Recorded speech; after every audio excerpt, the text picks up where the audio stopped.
Good afternoon, everyone. Welcome to the One Sotheby's virtual room. We're broadcasting from Miami Beach. Today, we're going to be presenting Perspective, that is our research publication, and we're going to take into consideration the latest updates after the COVID-19 crisis. And the idea is to give you a total overall perspectives on the local, domestic, and international real estate market.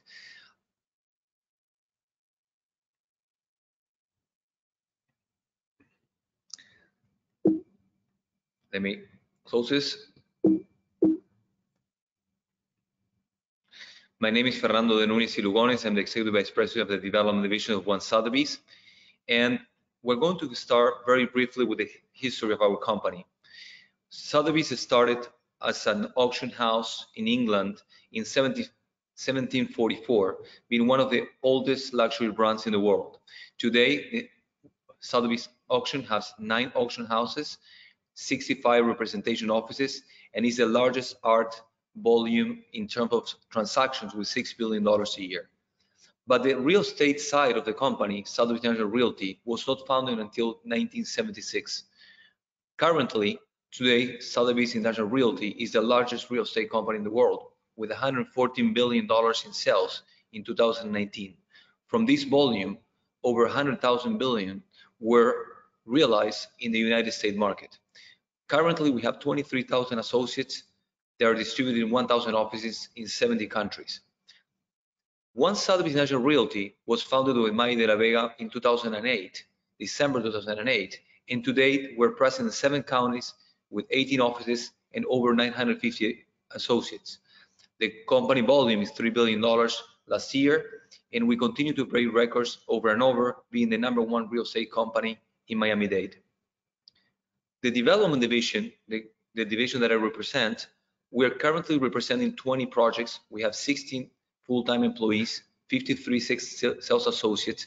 Last year, we closed $700 million in transactions. Our total inventory, $3.1 billion. And we have the highest average sales price in the market and the highest average price per square foot, with $1.9 million and $981 per square foot, respectively. 18% of our sales are coming from our own associates in Southeast Florida. Our portfolio is one of the most diversified portfolios in the industry. We have a huge geographical diversification. We have projects from Coral Gables up to Melbourne, Florida, and they're all pretty much in the coastline because that's where the luxury market is most important. If you can see, we are representing some of the most iconic buildings in the market, like 1000 Museum. We have been very strong at representing boutique luxury condominiums at Royal Palm Residence in Boca Raton and Villa Valencia in Coral Gables. We are representing Giralda Place in Coral Gables, that is another boutique building.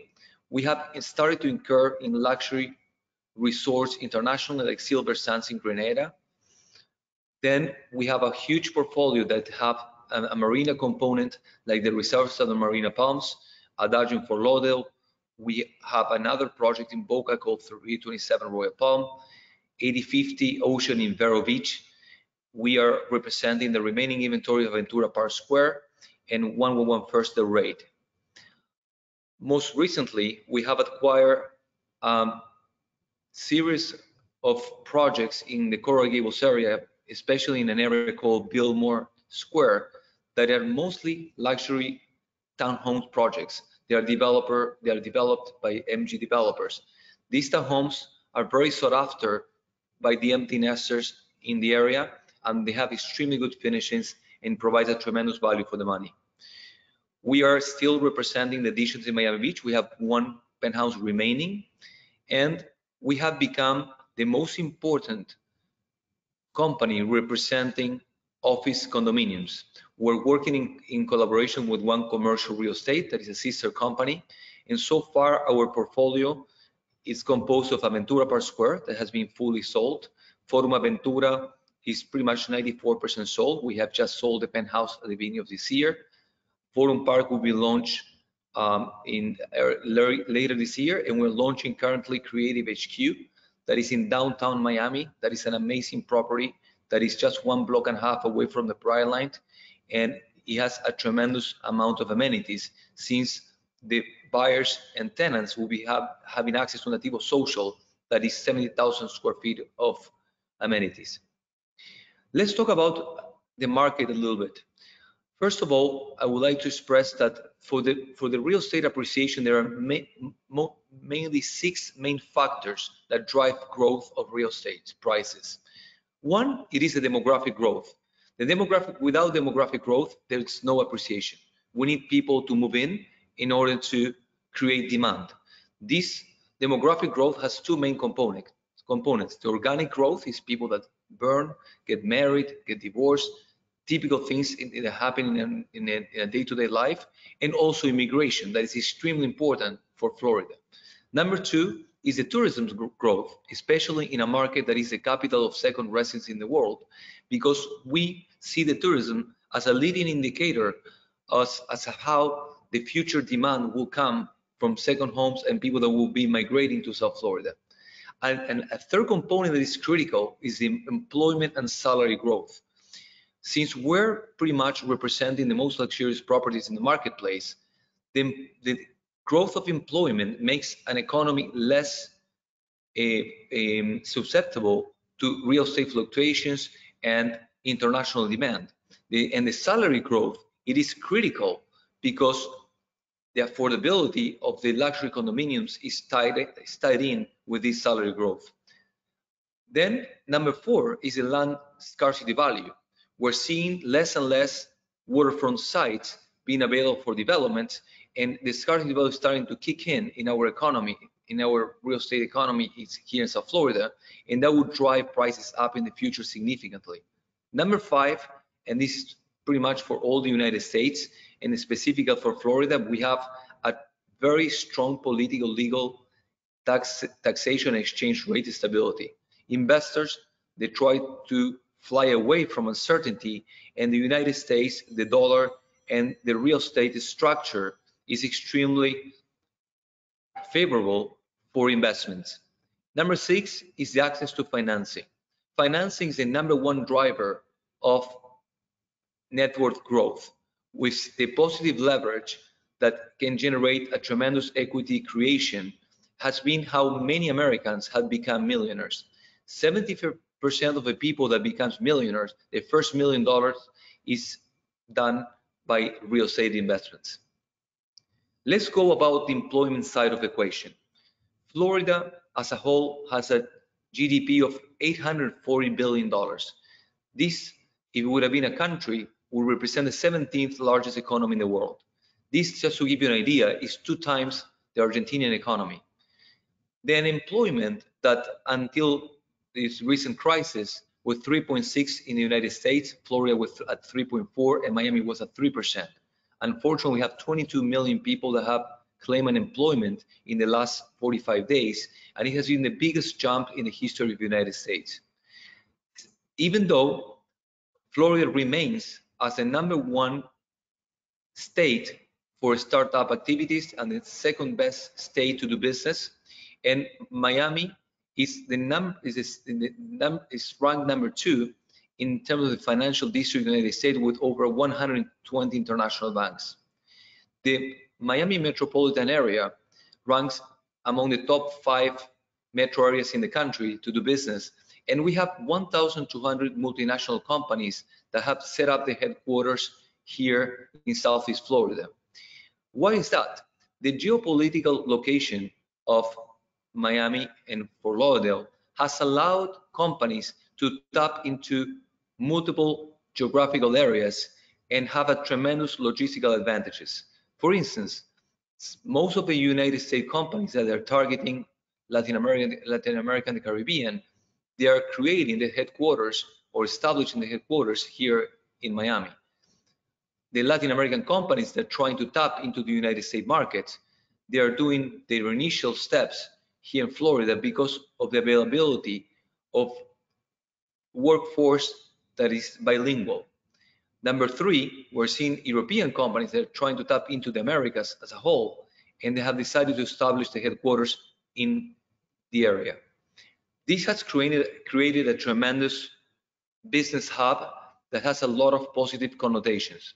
But in order to be able to continue to attract companies, the infrastructure that the city requires continues to be updated and improved.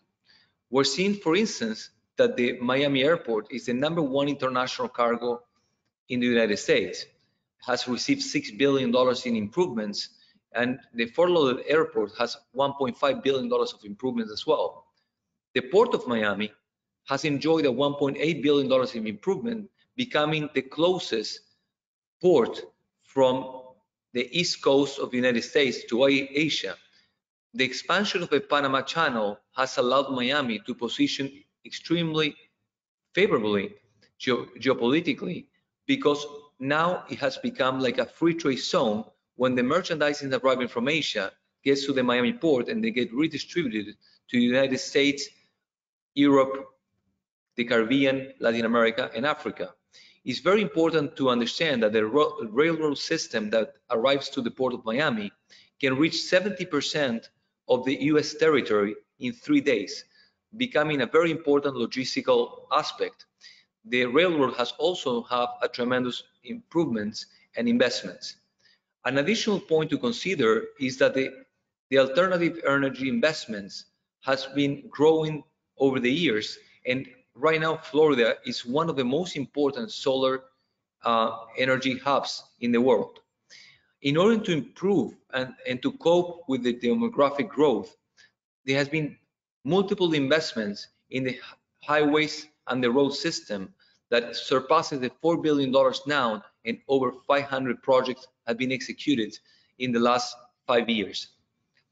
From the telecommunication side, and now this becomes most important than ever, Miami ranks among the top 5 fastest connected cities in the world due to the Napa of the Americas that is located in downtown Miami.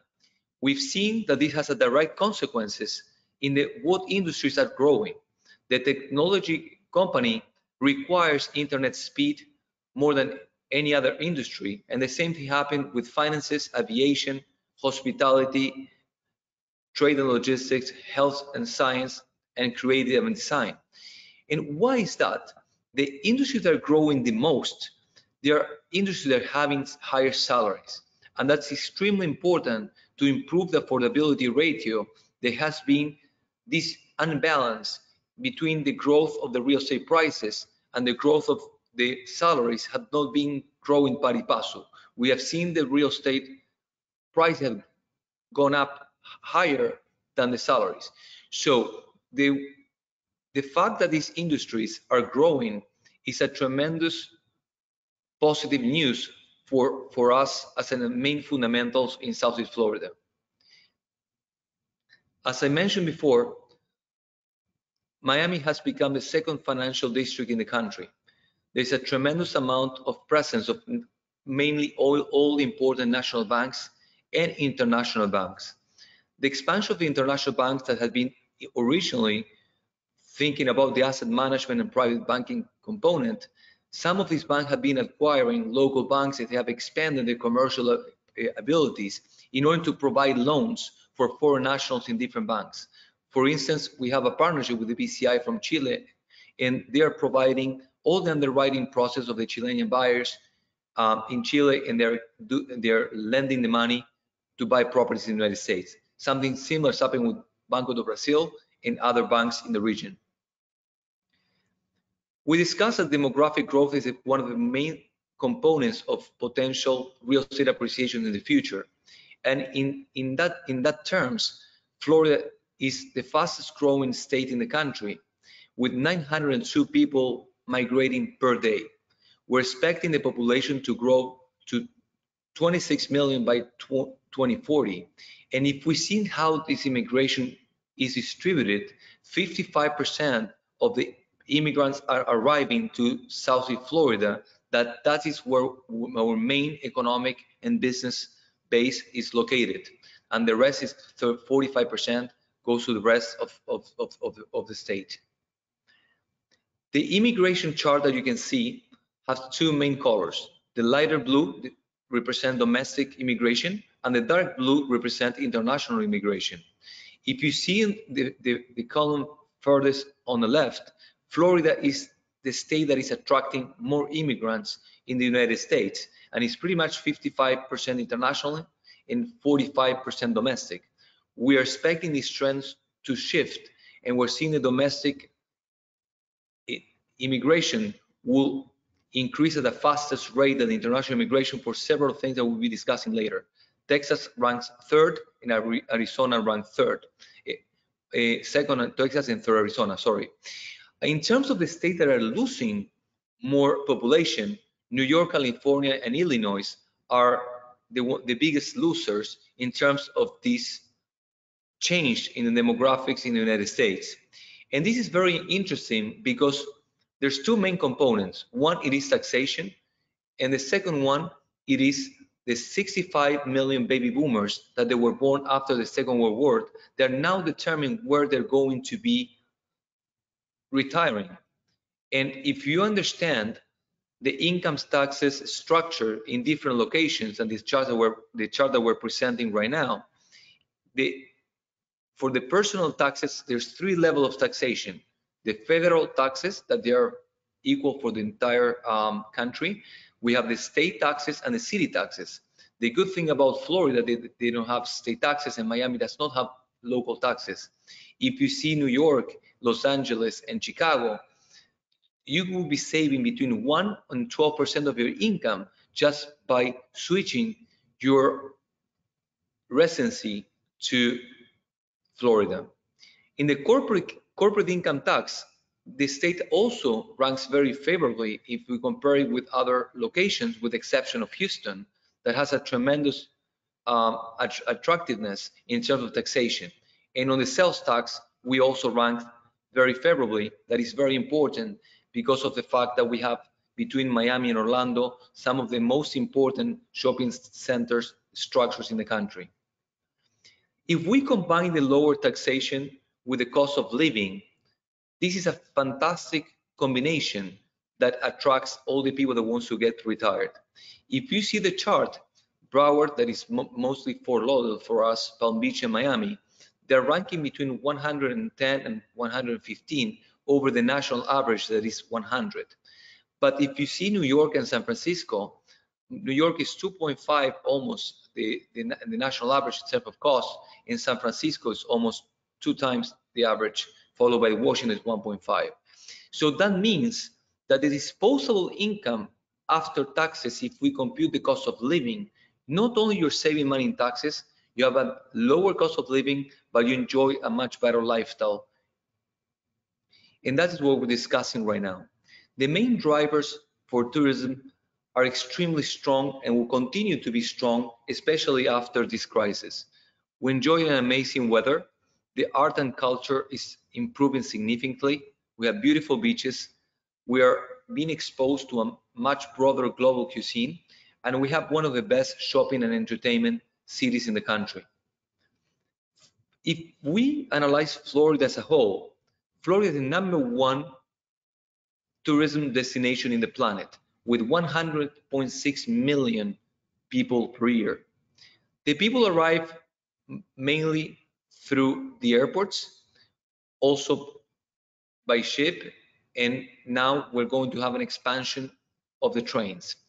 Miami is the second most important airport in terms of international traffic. The Port of Miami is the capital of cruises in the world with over 6 million passengers per year. Fort Lauderdale ranks third with 3.5 million passengers, and Port Canaveral in Orlando ranks second in the country. So the cruise industry, that's why we have so many headquarters here in Southeast Florida. The Brightline is a new initiative that is already in place. The stations of downtown Miami, Fort Lauderdale, and West Palm Beach are already open. And in the future, we're going to be having the stations in Aventura, just across of the Aventura Mall, in Boca Raton, and in Orlando. This will be a fast train that will connect Miami to Orlando in less than 3 hours. Until recently, in terms of the hospitality, Miami was ranked #2 in the country in terms of occupancy and in terms of ADR. In today's environment, of course, these numbers will change significantly. Then, if we analyze the origins of the flyers in the Miami and Fort Lauderdale and Palm Beach airport, we're going to be seeing that in Miami, the participation of international passengers, it is much higher than Fort Lauderdale, and Fort Lauderdale is much higher than Palm Beach. So that's for us in the real estate industry, especially when we're putting together our marketing and distribution programs, it's very important to understand the different feeder markets in each one of our projects and each one of our locations. And that's why the northern we go, we're going to see a higher percentage of domestic buyers. And that has been part of the strategy of the company, that we have been moving north in order to be more solid and to be less dependent of economic and political fluctuations in Latin America and exchange rate volatility. So this is very important for any real estate company to diversify their feeder markets, and that will become more stable and more solid. Another thing that has been extremely important to attract tourism has been the expansion of the art and culture offering. I believe that everything started in Art Basel in 2002. This is the first time that the city was really exposed to the high net worth individuals that are trying to enjoy the most important real art expo in the world. Art Basel started in Basel in Switzerland, and now Art Basel has three versions: the European version that is in Basel, the Americas version that is in Miami, and the Hong Kong version that is in Asia, that opened in 2005. In 2006, Miami opened the doors for the opera and the ballet that is called the Adrian Center, and the ballet in Miami is already considered the third most important one in the nation. In 2000 open, the New World Symphony Miami Beach was open, having an outdoor screen that is available for everyone to see from a beautiful park. The Paris Art Museum is a contemporary art museum that was opened in 2013, and in 2014 was a science museum, was opened at the same time. 2017, we have the Bass Museum. Miami World Resort will be open in 2022, and the Skyrise Miami, that will be our own version of the Tour Eiffel, CN Tower, Space Needle. It will be a symbol of the city, will be open in 2023.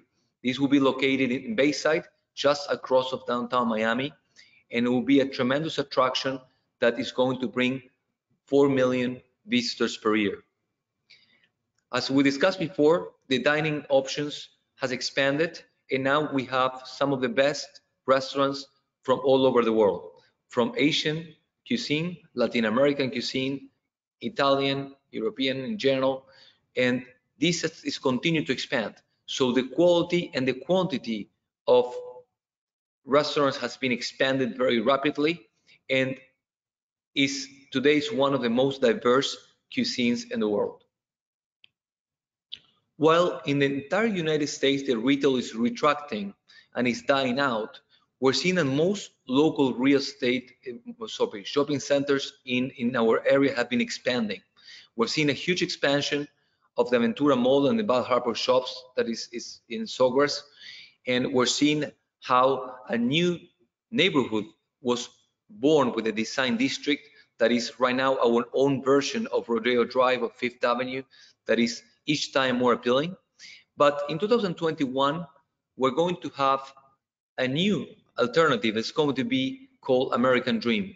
This will be the largest shopping center in the country and will bring to Miami the only attraction that we don't have, an indoors ski activity. Something that is very important is to understand how the new urbanism is changing worldwide, and the same thing is happening in Miami. We're seeing how mixed-use developments are becoming more relevant in today's market, and we're seeing projects like Brickell City Center, Downtown Doral, Aventura Park Square, Miami World Center, Metropica, that there are billions of dollars of investments that they were trying to create is a more urban style where the live, work, and play concept becomes into play. If we understand the history of urbanism, in the Middle Ages, most of the cities were located by the river because they required to have access to the water. When the car mass production started after the Second World War, the American dream was born, and all the suburbans in most big cities were created, having these large homes with a pool, and everyone seems to have to find their American dream. Right now, there's a lot of people, due to the growth of the cities, that they are trying to avoid commuting to their jobs, because the only thing that we cannot recuperate and we cannot buy, it is time. And we're seeing this that is more relevant with the millennial and the Generation X demographics. And we're also seeing an important trend of empty nesters that are trying to be increasing their social activities. Another big component of the tourism here in Miami is the fact that we have all the main sports in the United States. We have one of the most important franchises in basketball, in baseball, American football, and hockey. And we have one of the most important PGA tours in golf, and we have the 5th most important tennis tournament in Miami. We hosted the Super Bowl this year, and that attracted a tremendous amount of people to the city. And something that is coming new and will continue to expand our offering is the arrival of the Formula One and the creation of our new soccer team that is founded by David Beckham. They have just acquired the penthouse of 1000 Museum. Another thing that is crucial for, especially for high net worth individuals and foreign nationals, is the improvement in the rankings of the educational universities in our area, especially in Miami. has been improving year after years.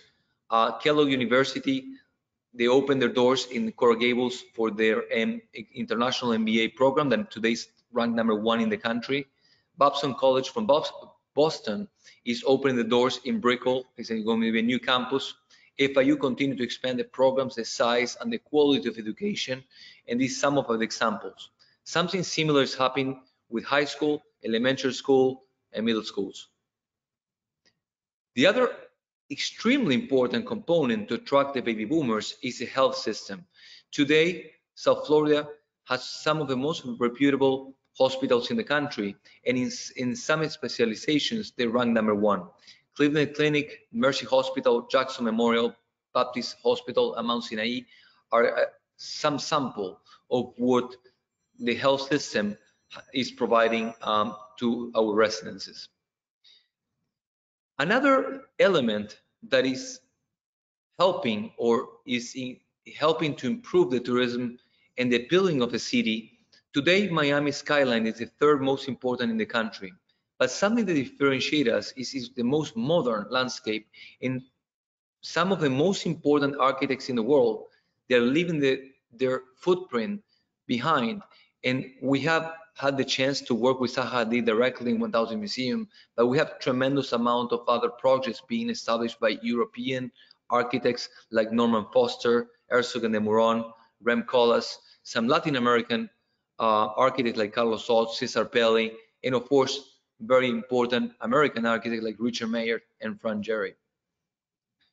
Another thing that differentiates the real estate offering in Miami is that we're ranked #1 in terms of branded residences in real estate.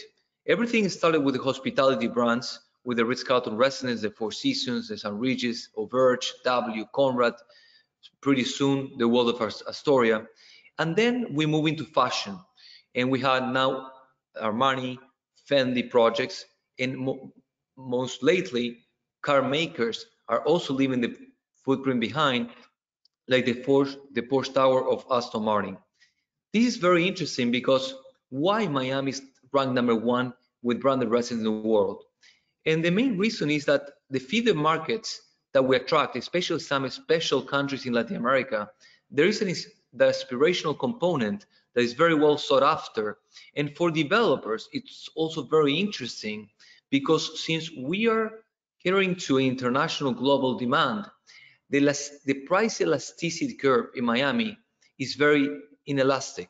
That means that if we bring a project to the market, they have some level of uniqueness, someone will pay for it. And that is what allowed branded residents to trade between 5 to 35% of the average price for a similar property. Let's talk now about the United States fundamentals and how the COVID-19 has affected us and how it will continue to affect and how things will change in the future in our industry. Number one, we have been enjoying 5 years of constant GDP growth. And of course, we're expecting a decline in the second quarter of 2020 that is going to range between 12 to 24%. This will be the biggest single drop in a quarter in the history of the United States. And this is pretty much because the music stopped abruptly. Everything was shut down. And in the United States, 70% of the GDP is pretty much composed of consumption. And people are not able to consume because they're not able to go out. And 22 million people lost their jobs. And of course, they're not in the spirit of consuming. We expect this to be a short-lived recession, and we expect a recovery towards the end of the third quarter and fourth quarter. And this will be possible due to the fact of a tremendous stimulus fiscal package that the government has put in place that I'm sure will continue to expand. It has been over $2.3 trillion so far, and we expect that to grow. And the easing of the monetary policy that's bringing the interest rate down, that the good thing about this is because of the credit multiplier will be somehow lower than in the past because of the ability to lend money will be decreased. It's not going to generate inflation moving forward. But if it does, the real estate investment is the best hedge against inflation. And if we understand that today's interest rate environment that we're going to be talking right here, right now we're the lowest that we have ever been in the 30-year mortgage rate. We're at 3.27 to 35, ranging right now. That's pretty much almost that the cost of the money is for free, because pretty much pari passu with inflation, if we take it considerably. So we're borrowing money for free. And if we start paying the mortgage, we're building a tremendous equity over time. And some people that are going to be refinancing their assets right now, they will see their affordability ratio going higher and higher, and that will represent an increase in savings as we're going to be in the next in the future. In terms of the stock market, it pretty much goes hand in hand with the GDP expansion.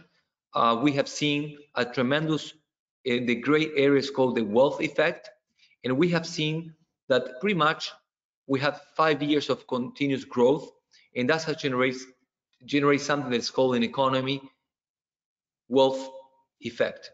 Now, what has happened like pretty much 6 weeks ago, it was the biggest destruction of wealth in the history of the history of the planet. Now the market is rebounding a little bit. Today it's almost at 24,000, the Dow Jones. We're seeing that the Nasdaq, because of the IT and the technology stocks have been the one trading at its best. It's only minus 4% of the beginning of the year. And we're seeing some winners and losers. So it has been a little bit of a mixed bag.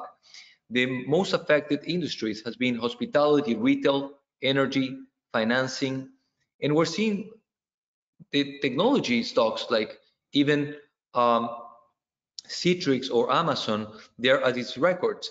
And even if we have 22 million employments were lost, Amazon hired 110,000 people in the last 30 days, and they're going to hire 75,000 people more in the next 30 days. That means that what we're seeing is a tremendous change of paradigm. So the COVID-19 will bring a lot of challenges, and a lot of industries will not survive, some others will emerge, and most of us will need to reinvent the way we do business. For instance, in our industry, we have shifted all our distribution capabilities by providing virtual presentation on our projects. We're doing what we're doing right now, that is educational series to try to, in a way, promote educational platforms to our viewers. We are going to have another promotion educational series about how to sell condo office, another one how to sell pre-construction, and this will go on and go on and go on. And we're also improving the IT platform and the power apps of this education series for our own agents. So we're seeing a change in the paradigm. The other thing that is happening is that right now we can conduct the entire process of the real estate closings online. Now we're having DocuSign, we're having the e-notarization platforms like Babaso or Notary Camp, so the people will not be able to move and do the entire closing process. We're conducting walkthroughs via video with some of the international buyers. So things are changing, and this will continue to happen. And I feel that after this, nothing will be the same, and we will having a huge learning curve that in a way the adoption rate of technology has improved so much, not only in our industry, but in other ones, and we're going to see a tremendous shift in the paradigm. This is pretty much what has been happening with the COVID-19.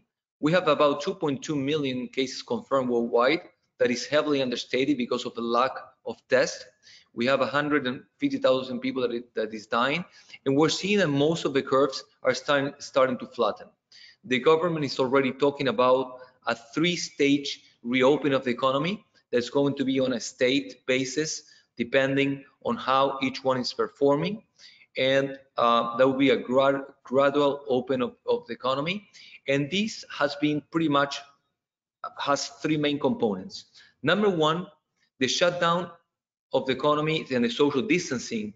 The main goal was to avoid widespread of the disease because of the lack of health system capacity to take patients in.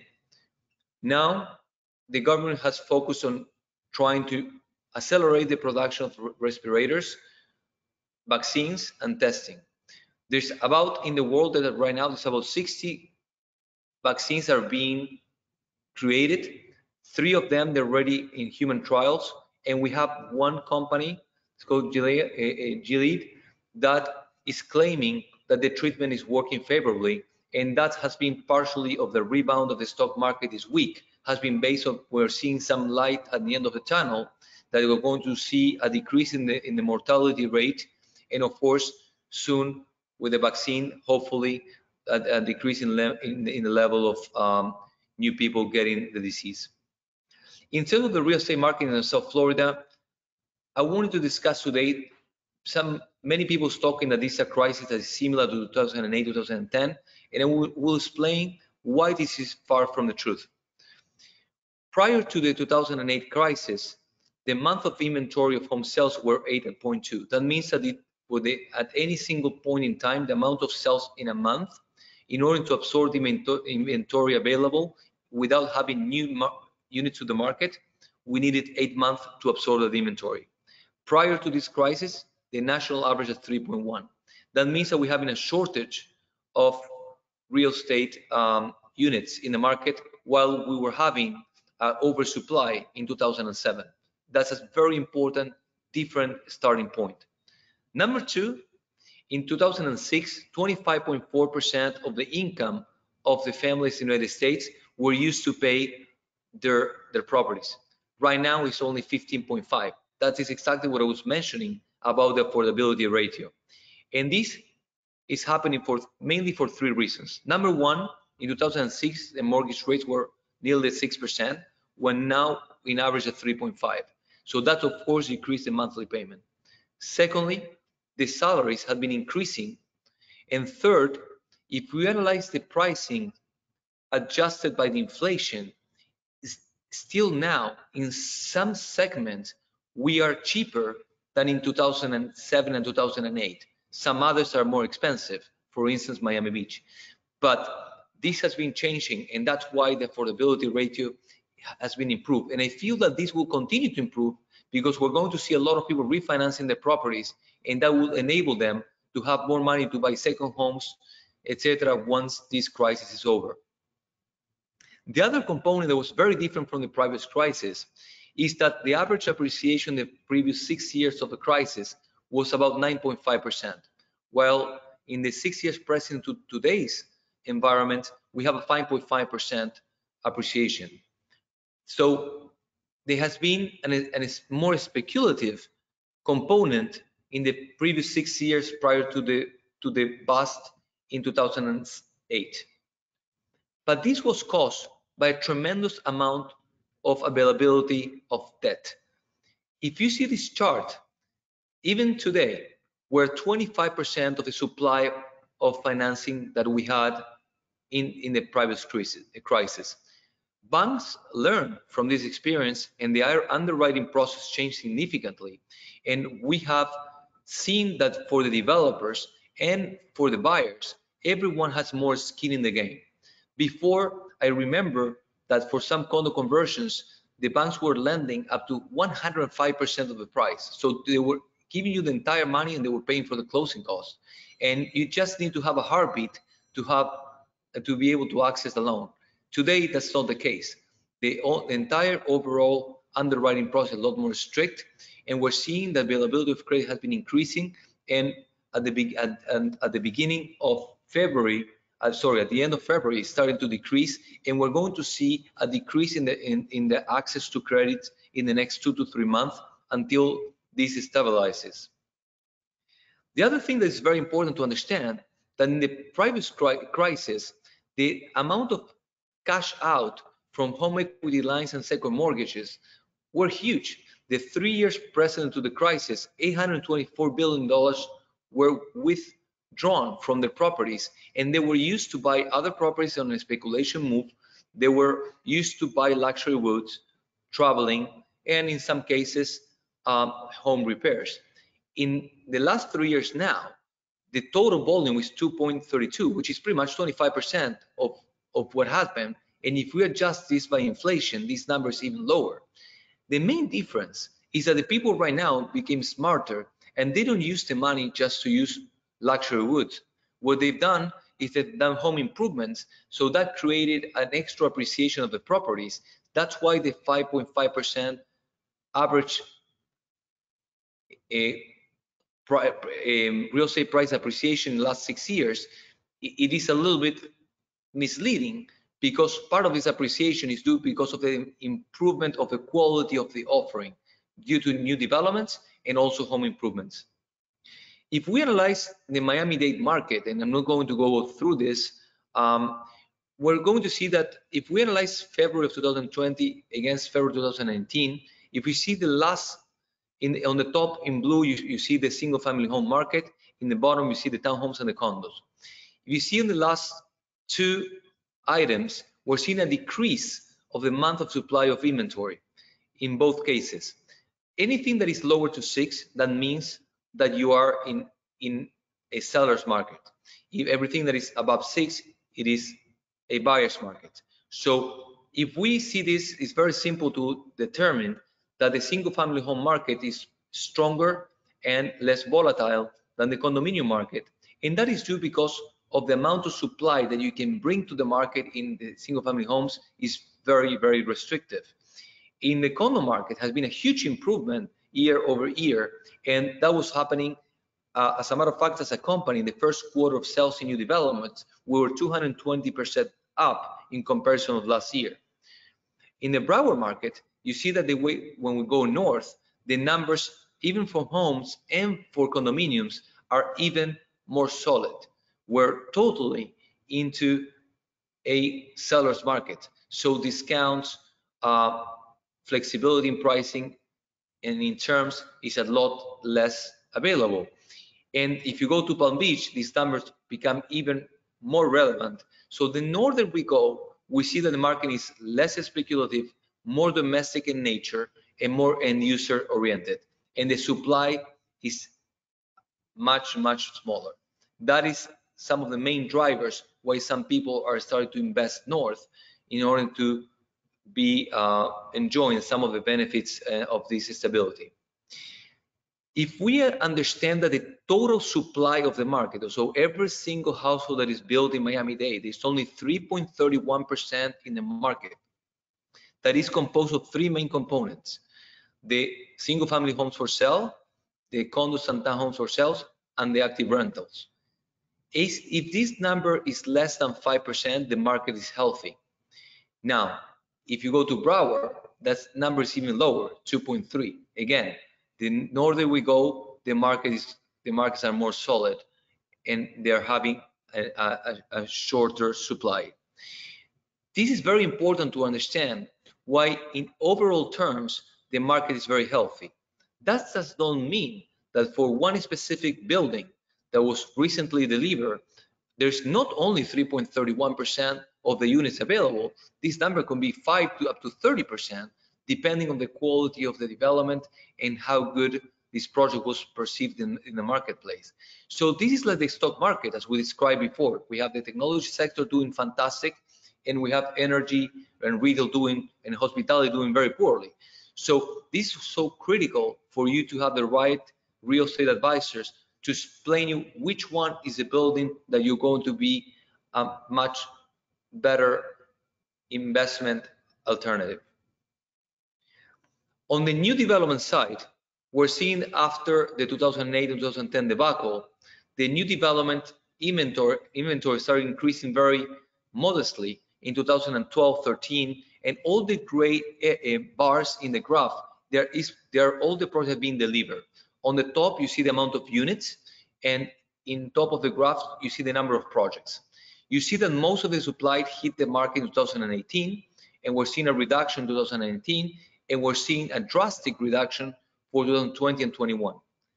From everything that has been built so far, 96% was already sold, and everything that is still being in the under construction process, 73% of the units are sold. This is from here to Palm Beach. So if we understand the numbers behind this, we have only 2,000 units available in new development so far from this existing cycle. If we remember that 902 people move to Florida per year, this number is very low. So that's why we're not concerned in having an oversupply in new development inventory. Now, let's think about how long does one of these projects last in the entire process. If we consider what happened in 1000 Museum, from the moment we started the reservation until we deliver the project, we have a 5-year span. But before the reservation, there is an extra year. That is when you acquire the land, when you do all the entitlements, you put all your construction documents in place, all the marketing materials, all the legal documents. So if we go back to this chart, the developers are going to wake up now at the end of 2020, and they'll have most of all the units sold and say, wow, what should I do now? So they're going to start putting together projects that will start being launched in 2021, when we will see the new development cycle starting. So we'll have some projects that will take 6 years to hit the market. So that means 2027. So 2022, 23, and 24 are going to be extremely good years in terms of capital appreciation, because we're going to have a shortage of new development in the marketplace. And if we cross over this information what we just discussed on the resale market, that the inventory was also going down, we're seeing that the market is getting to a much safer place. And I will venture to say something more. I will venture to say that because of today's environment, a lot of sellers will take the units off the market, because why they're going to be showings today. I mean, it's difficult to do showings. So we're going to be an artificial decrease of the inventory in the marketplace. So when the market rebounds in the third quarter and the people start trying to take advantage of the low interest rate environment, we're going to be seeing this going to start eating up a smaller inventory that would justify a more stabilization of the pricing. That does not mean that in today's environment there is a potential opportunities to buy properties for some of these developments and some potential sellers that they want to sell right now for whatever reason there is. So I feel that for all the reasons we're mentioning, today's a tremendous opportunity to try to get an opportunity and buy an amazing property in our market. But unfortunately, Miami and South Florida is not isolated from the world.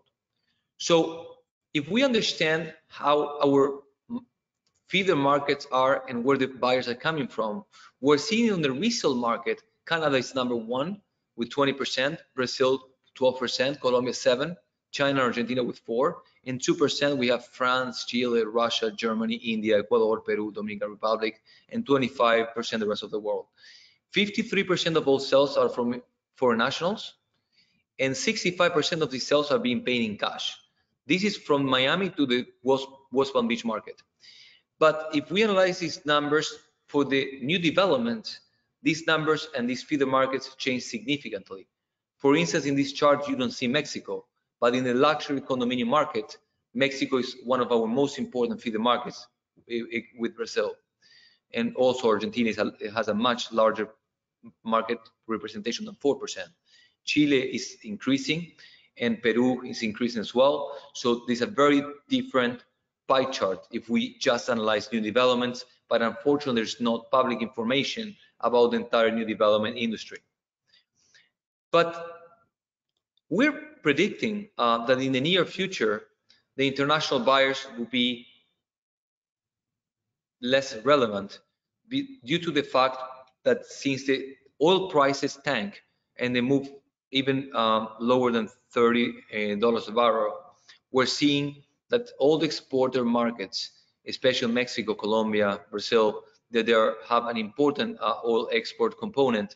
But most of the countries in Latin America, they export commodities, and the commodities usually they trend against the oil prices. If we understand that the contraction of the global economy that this year is predicted to be 6%, the world demand for commodities will decrease.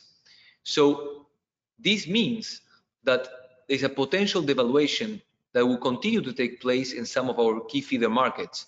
And if we see in the last 2 weeks, there have been a mini recovery. And I would follow this very carefully, especially with people that have projects under construction or reservations. What's the right time to convert these currencies and to bring the money into the United States? Because what I believe is going to happen is going to be a small correction now, but the devaluation trend will continue. The other important thing is when we try to understand where the wealth is in the world and how we're going to be chasing for buyers, how different it is, the perception and the reality.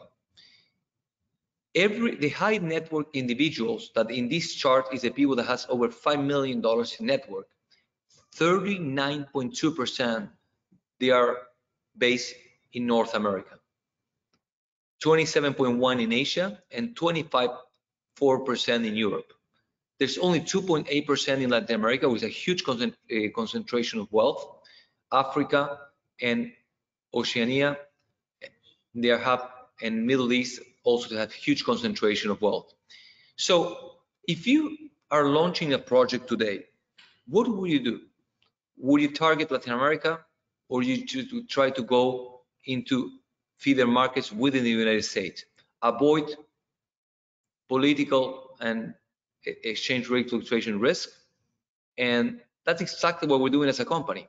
For the last 3 years, we have been investing in building all our distribution channels targeting the Northeast of the United States. And that's why right now, over 65% of our sales, they are from the Northeast. And especially in the project that they are in the Broward, Palm Beach, and in the Treasure Coast area. Now, we discussed that in order to have a real estate appreciation, we need to have some land scarcity value. The land scarcity value is critical to move prices up. Why all capitals in Europe and even New York, Hong Kong, and Singapore, they have one of the highest prices per square foot in the planet?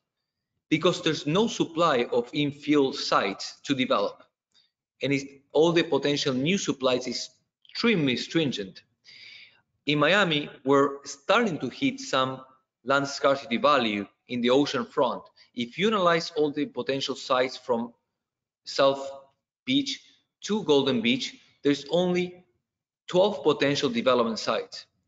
If you analyze all the development sites from the Key Biscayne Bridge to the 41st Street, including downtown, you have potentially 11 to 13 sites to develop. All in all, that represents less than 5,000 units. So if we understand this, that means that everyone that is buying the property today, especially waterfront, it's very likely that the gap with some of the main cities in the world will start to narrow. We're not trying to imply that we're going to be New York, but New York should not be 4 times more expensive than Miami. That is the main value proposition that is called relative value, where I feel that this will start shrinking this gap. If we analyze the price structure in Miami, we're seeing 3 tiers. Oceanfront properties, they're ranging between $1,000 to $2,500 per square feet. The bayfront properties are ranging between $700 to $1,200 per square foot. And the main urban corridor, call it Biscayne and Brickell, there is about $650 per square foot in new developments. So I had the chance to travel extensively, and one day I started thinking, what do we have that is similar to other cities in the world, and why I feel that Miami in the future has a very bright future. And I was staying in Hong Kong, and I was so impressed by the prices, and I started thinking, wow, why is this so expensive? And it was very clear after thinking a little bit. They have almost no development sites available. They have its financial system that dominates a region. They have an airport that dominates a region, a harbor that dominates a region, and they have a huge amount of expats in the city. The same thing happened with Singapore, and the same thing happened with New York's and somehow, and Los Angeles.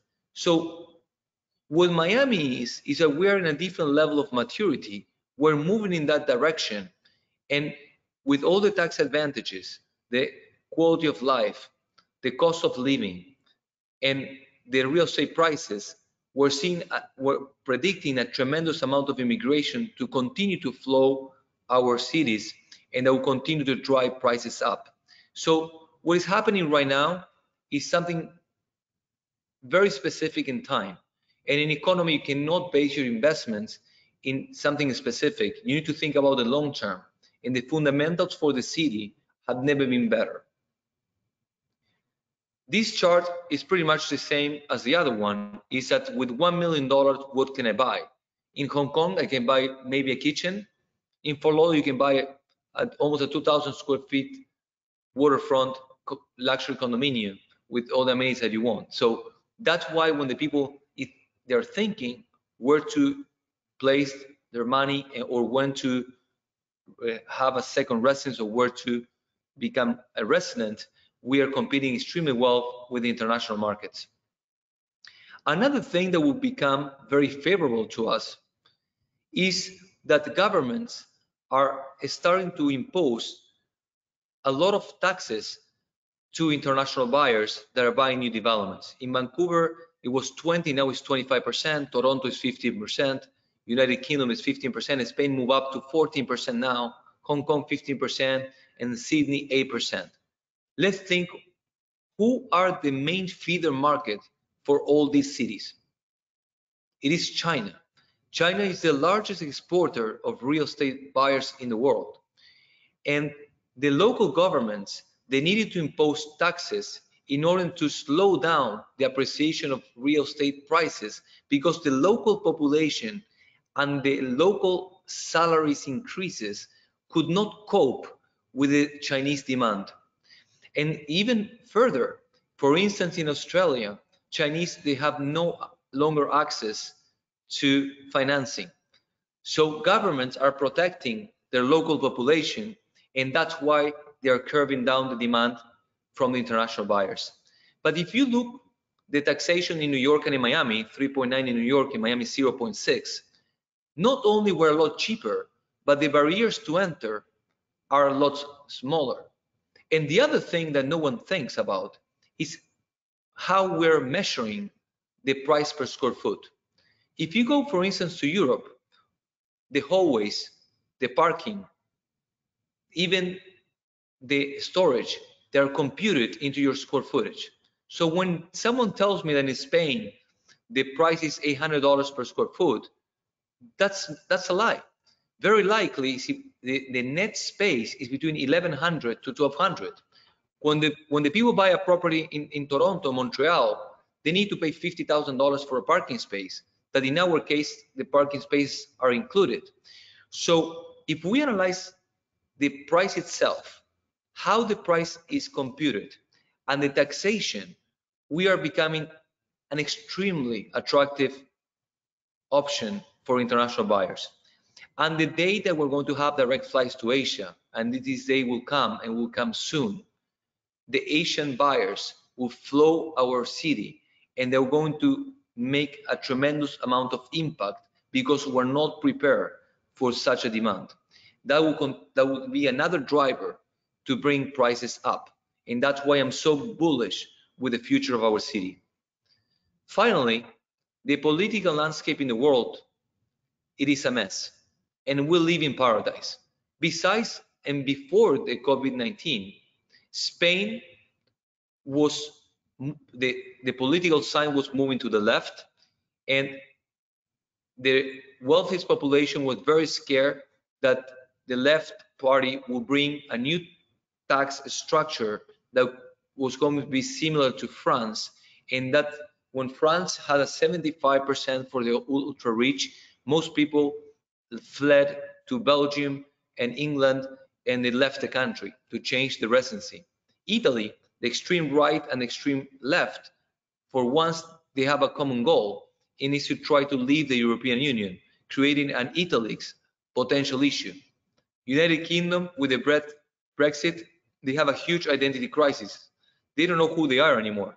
Most international corporations have left London, creating the biggest vacancies of office space in the last 25 years, and they're going to continental Europe because they need to continue being operating in the Union. The same thing is happening with some of the expats that were associated with these companies. They have left some very important real estate assets empty in the city. Israel, constant tensions with Iran and Palestine and potential conflict in the region has led people to leave Israel and migrate into the United States as well. Mexico, Argentina, and Venezuela, that have moved to the left in terms of the political spectrum, and there has been the biggest outflow of capital in the last month.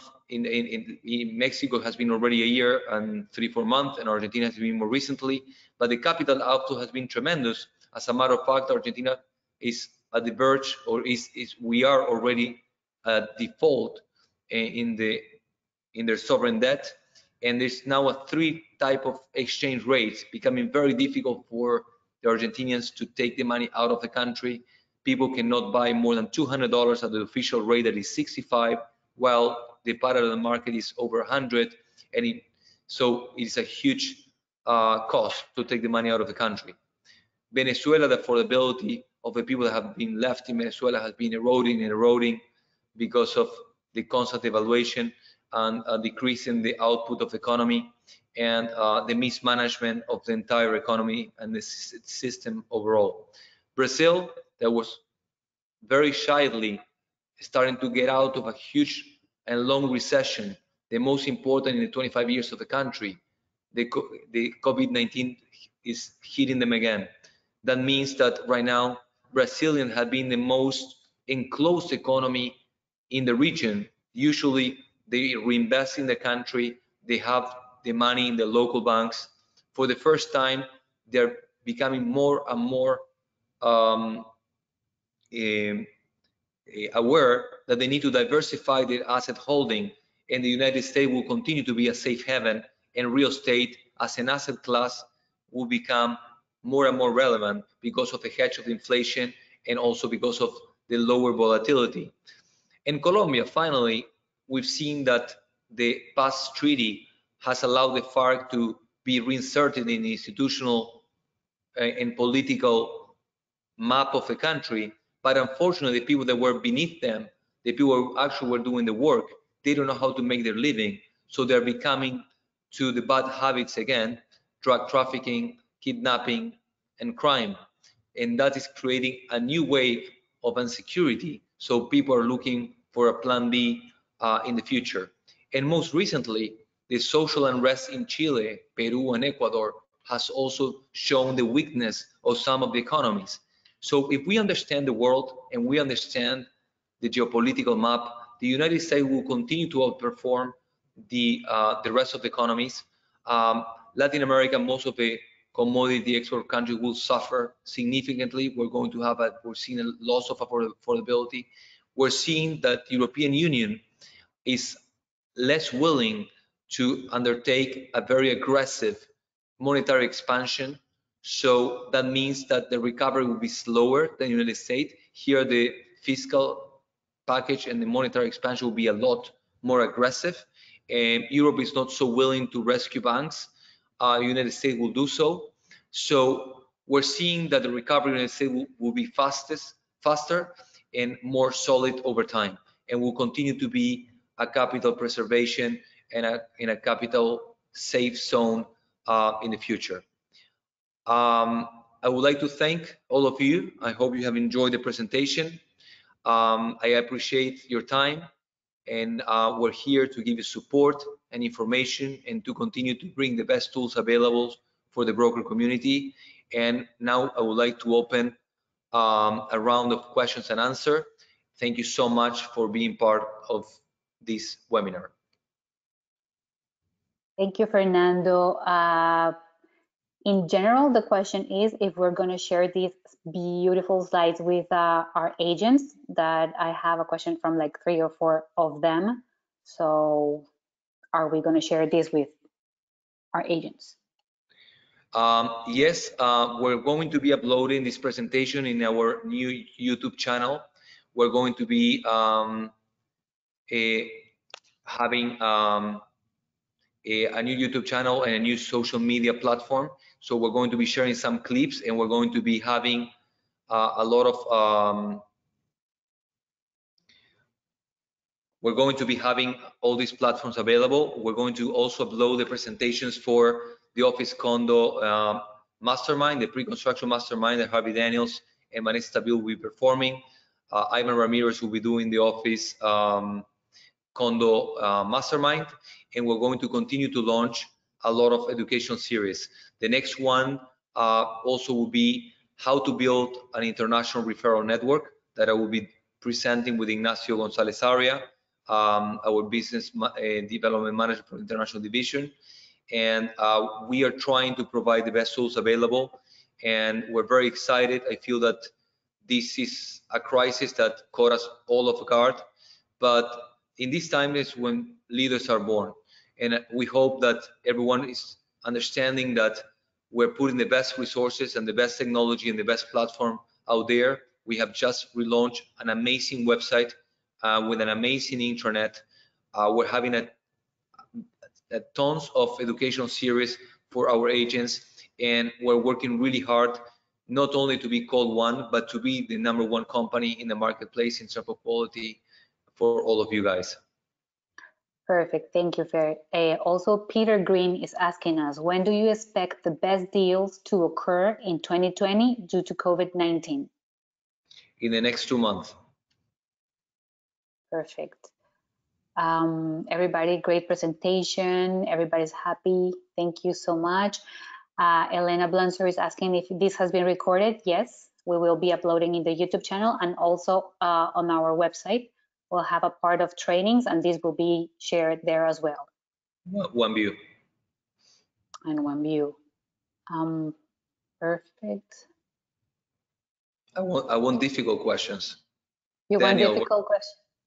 Where's Daniel? Somebody's asking if this presentation is available in Spanish. We just done a version in Spanish, but we have just updated a lot of the slides this week. So very likely next week we're going to be having another one in Spanish, and we're going to be recording and doing the same. Perfect. Francisco Sibauste is saying, excellent presentation, and asking, by when you expect foreclosures? Well, what the government is trying to do is to try to have a 3-month, in a way, break. Commercial real estate will be very different than the residential real estate for primary homes.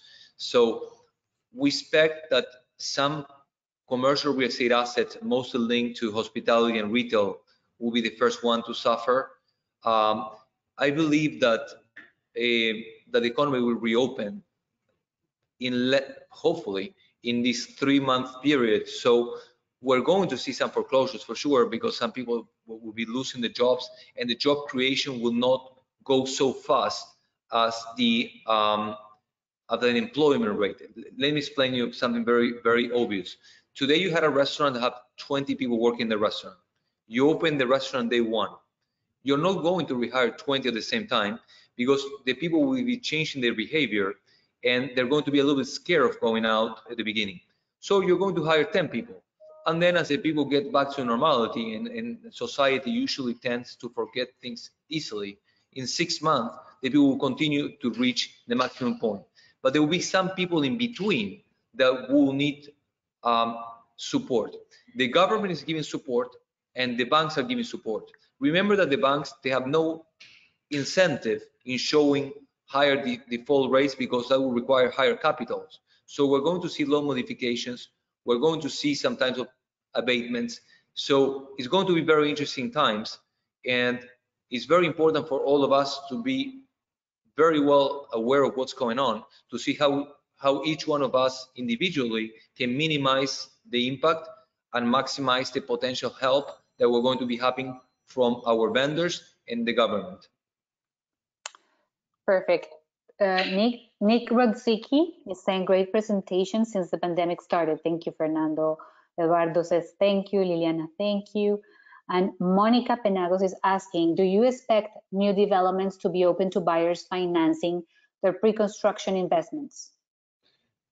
Okay, we have 3 stages in the development work. We have pre-construction, that is when before you start construction, then under construction, then completed projects. The projects that are going to reach the completion during this month, the developers will request buyers to come to the closing tables. But unfortunately, they will need to be patient, because some people, especially for national, they will have more trouble to obtain financing in the short term. And also some of them, they will be playing when to wire the money because of the exchange rate fluctuation. The volatility we're seeing today in any financial asset has been one of the highest in the history of the planet. So the people are making decisions by the minute. So we need to be trying, what all governments, what they're trying to do is to bring a new norm. And that will take a few times and some coordination. What I'm very excited about this is that for the first time, some of these governments are going to learn how to work together. And we're going to be able to tackle some long-term issues in the future, like climate change, environmental protection things. This will change as the way we behave. We're going to be traveling less. We're going to have less commute in the cars. So there will be more people working from home in the future. We're going to see that the structure of the office will change. So it's very interesting what's going to happen in the future. So, but again, financing will be more restricted. That's for sure. In the next 2 months, the banks, in a way, just imagine the active rate has been decreased and the activity has been decreased. So it's a double dip for the financial institution in terms of profit. And but I'm sure that the central bank, well, the Fed will throw money like crazy to the system to try to keep it alive. Perfect. The next question was similar. I think you already answered. It was by Isaura. Do you believe that banks will work with owners to avoid foreclosure? Yes, they will play ball, and the government will be behind trying to give some guidelines in how to do it. But of course, if you're not paying in 4 or 5 months, of course you're going to have a foreclosure. But I feel that everyone is willing to play ball. The same thing that we have seen that in most industries have been salary decreases, and every single employee that was affected by these salary decreases, everyone is understanding that this is something unique, and everyone is being very understanding with the situation. Perfect. Francisco Sibauste is asking, given unemployment, residential rental investments be affected as well? Yes, it will. We're going to see an increase of the late payments, and also we're going to see that the overall NOIs will be affected, the interest coverage ratio will be affected. So yeah, it will affect the multifamilies, but I feel that the recovery will not take a year, but it will take between 6 to 9 months to get to normality. Perfect. Lilia Piedrahita says, thank you. Peter Green is asking, what is the absorption rate with new development this year, and when will the second cycle of new projects be completed?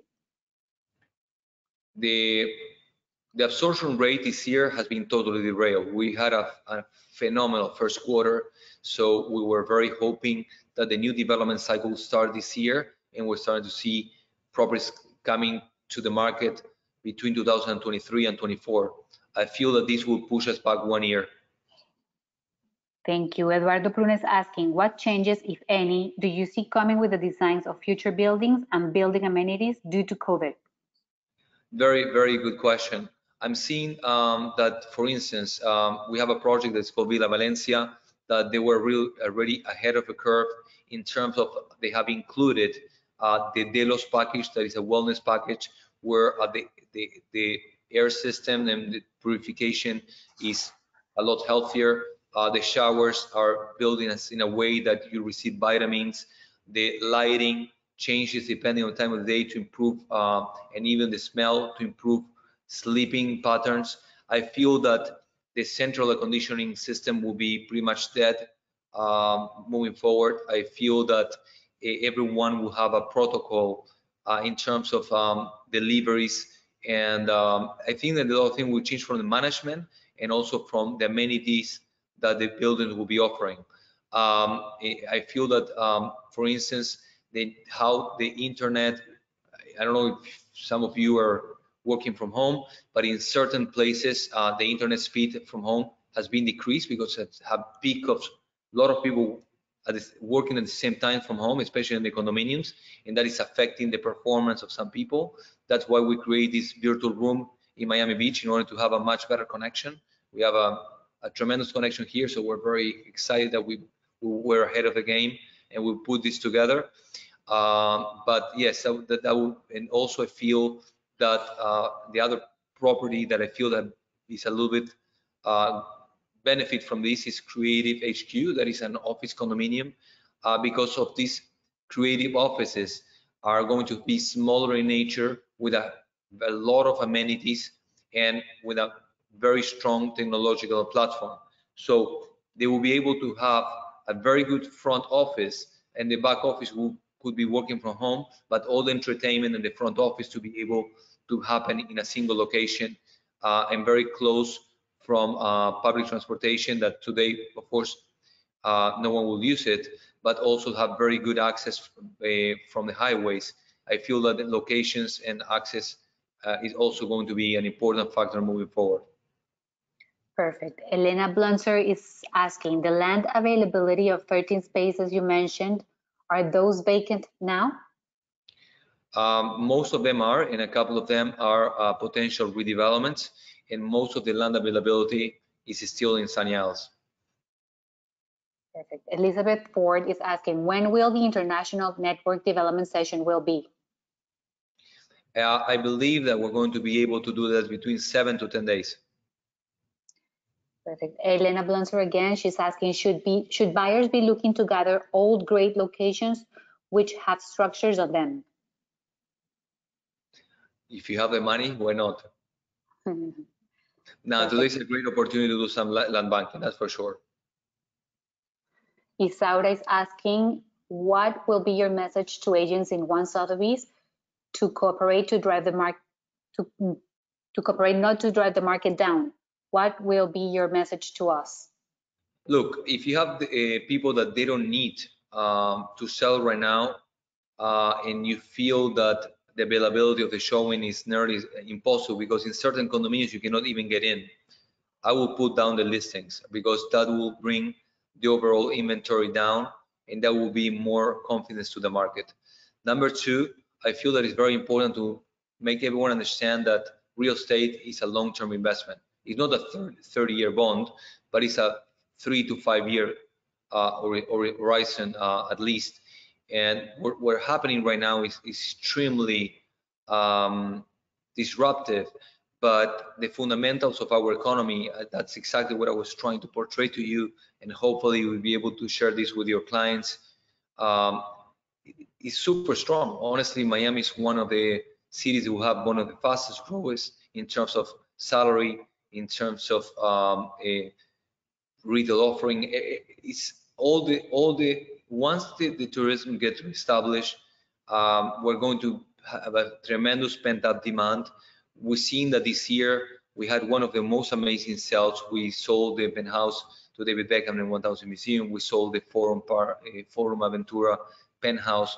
We sold the Adagio penthouse. We sold the Giralda Place penthouse. We sold the Marina Palms penthouse. So honestly, we're seeing the very wealthy side of the world are seeing Miami as a main contender and where to relocate or to have a second home.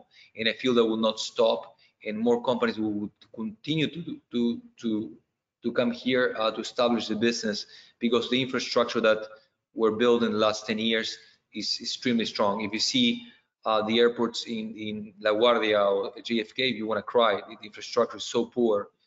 Even Miami is much better, and the same thing happened even with LAX. So I feel that we have done our homework as a city, as a state, and I feel that will pay off in the future. Perfect. Alex Kosick is asking, are we going to have guidelines in order to better understand how to manage a transaction with a foreign buyer or seller, considering the limitations of the current scenario? That's not in the plan, but if please Corinne, take note, perhaps that's needed for one of the power up sessions. Okay. Jennifer Brilliant is saying, thank you, Fernando, excellent presentation. Sebastian Fernandez is asking, in the beginning of the presentation, you referred to statistics of Florida marketing rankings. Will we have access to the ranking charts? What charts, sorry? The beginning of the presentation, like the statistics like tourism and things like that. Yeah, everything was based on public publications. I feel that we have in very small caps the sources, and once we share it, if there's not there, I will provide you where we took it from. Perfect. Francisco Sibalste again says, not only excellent presentation, but an excellent speaker. Kudos to Mr. Nuñez. Rafael Mota says, how do you think COVID-19 will affect the sales of commercial office spaces since home offices will become more common? I tend to agree. The most important thing is what type of offices. As I was trying to explain before, I feel that office like HQ, Creative HQ, will benefit from this, but the ones that have a very large plate in main locations where the price per square foot is moving north of $50 per square foot, I feel that we not affected because we still have a lot of companies coming here. And a lot of companies in certain industries, you need this front office. Since we are a service-oriented, in a way, market, private banking, hedge funds, yeah, you can have some people working from home, but you cannot build a trading floor in your house. You don't have the technological capabilities. Working from home for some people that they don't have kids and they have good infrastructure at home might work. For others, this has been a disaster. Because you're doing homeschooling, trying to be on the phone with clients. So this will not totally change. It will change some priorities, and some specific jobs could be shifting. But working from home is not from everyone. Unfortunately, that's the reality. I have some of our colleagues that they're in pain. They are dying to get back to the office. So it will be a mixed bag, but I do feel that the average size of the units will reduce, but thank God in our market, it will be compensated by the arrival of new companies. Thank you. Peter Green is asking, do you think COVID-19 will stimulate the rate of transaction for Northeastern primary residences investments rather than secondary? 1,000,000%. Thank you. Jennifer Brilliant is saying, along those same lines, COVID-19, do you think that single family homes will become more sought after than condos? That's, I thought about that, and I feel that in a way they will. And I think also the townhomes that provide larger spaces with a very low maintenance fees, I feel that would also benefit from this. Um, I thought about it, and I feel that there will be like some improvements in terms of safety in the condominiums, but I feel that some people will feel safer in a home.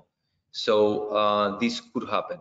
I don't know it will be important, but I feel that some people will feel safer in a home.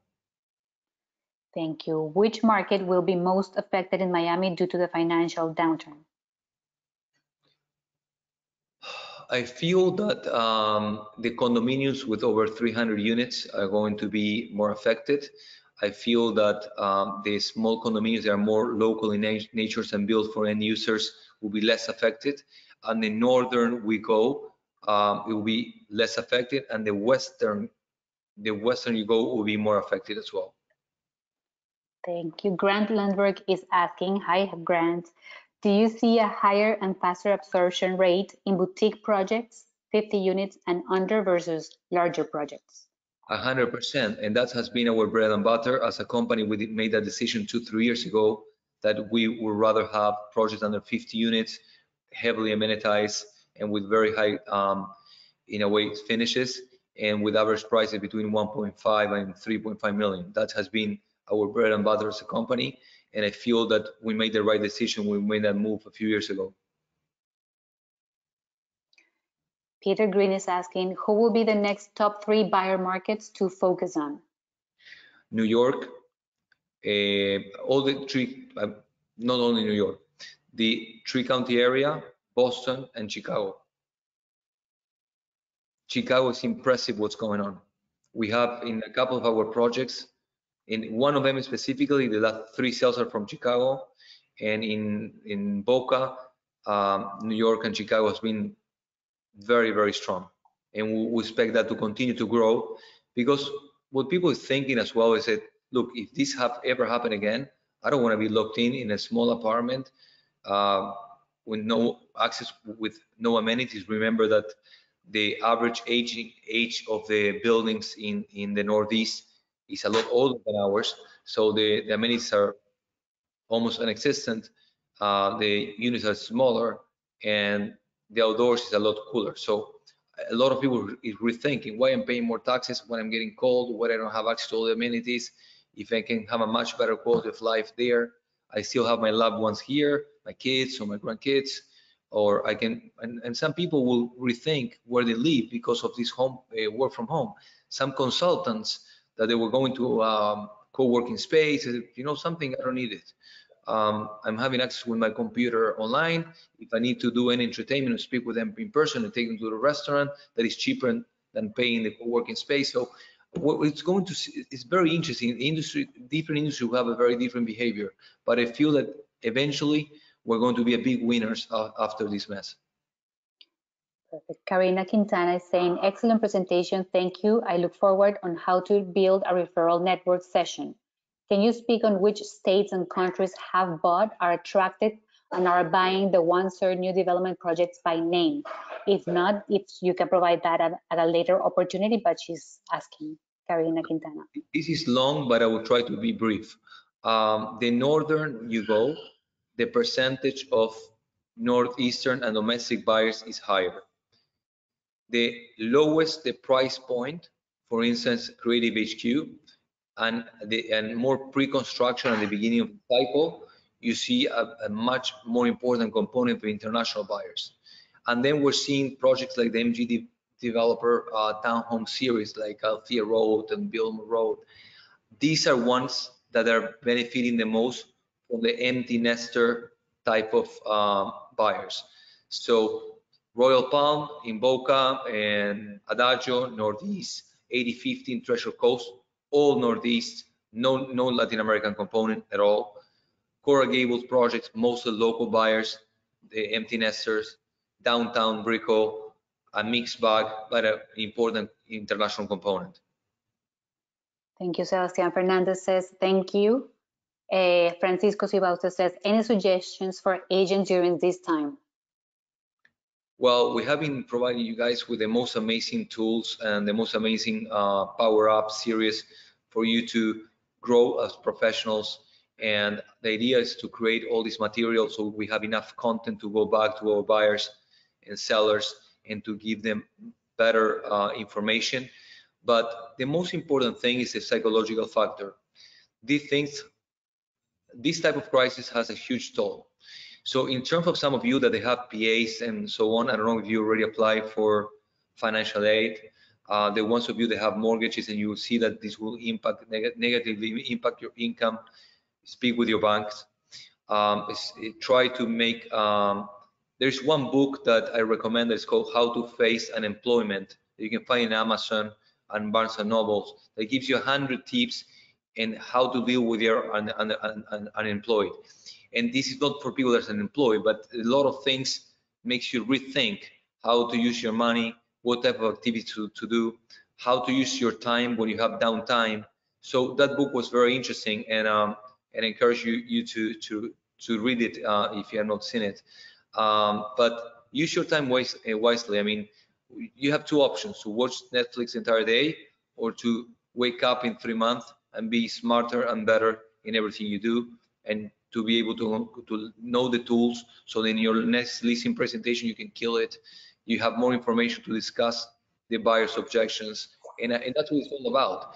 And that's what One Sotheby is all about. We need to raise the bar. When you're the #1 company, it's not that you have more privileges, you have more obligations, because sometimes it's easy to get to the top. It's a lot more difficult to remain in the top, and that is exactly why we're working so hard to remain in the top and to continue to be the #1 company in Southeast Florida.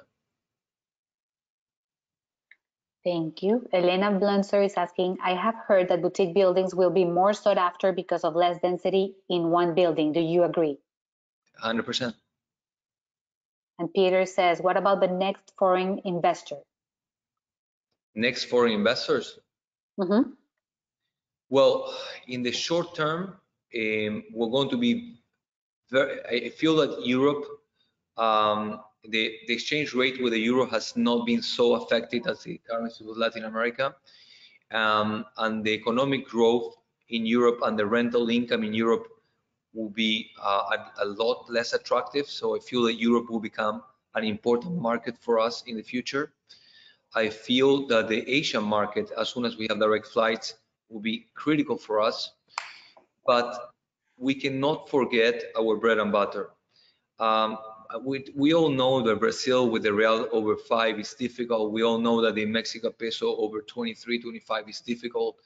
But there's a lot of people in this market, especially Argentina, and that they already have the money out. And what these people are looking for is some income stability. And if they can obtain positive returns in dollars, and they feel safe with the rental income, that is going to make it or break it for them.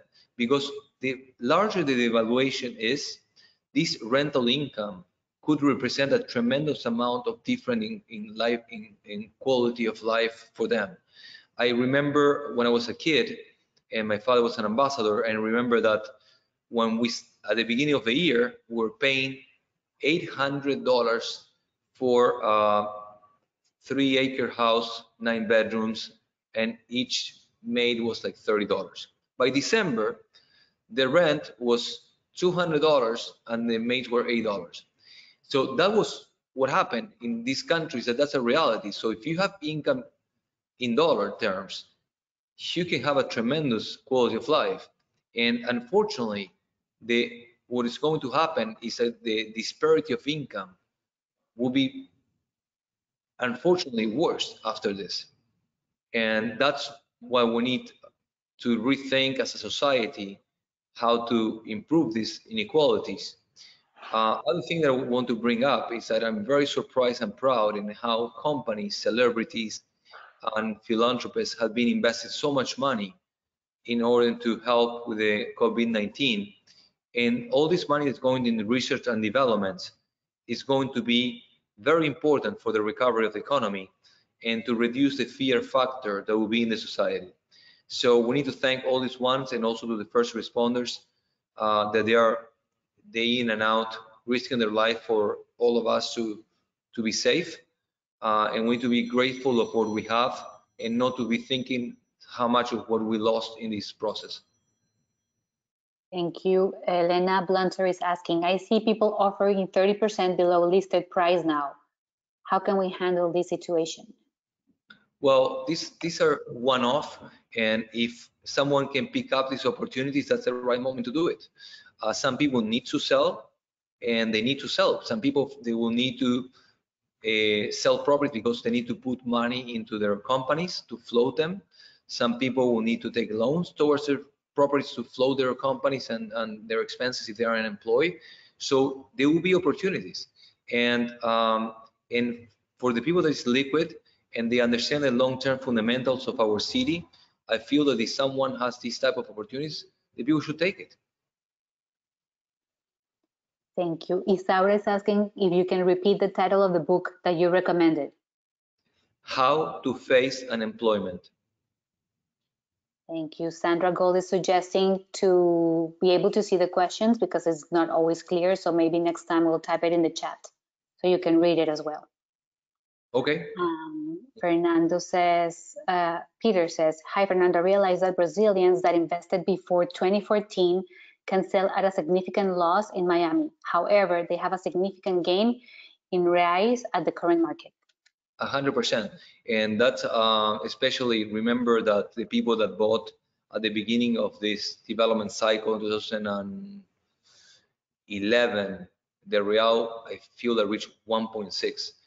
They're making a killing in reais terms. So some people are making money, and that's why sometimes it's dangerous, because when some people can sell it at the price that they bought or under, and they can, in their mind, they're still making money. So that's why Miami is a little bit more complex market than other markets in South Florida.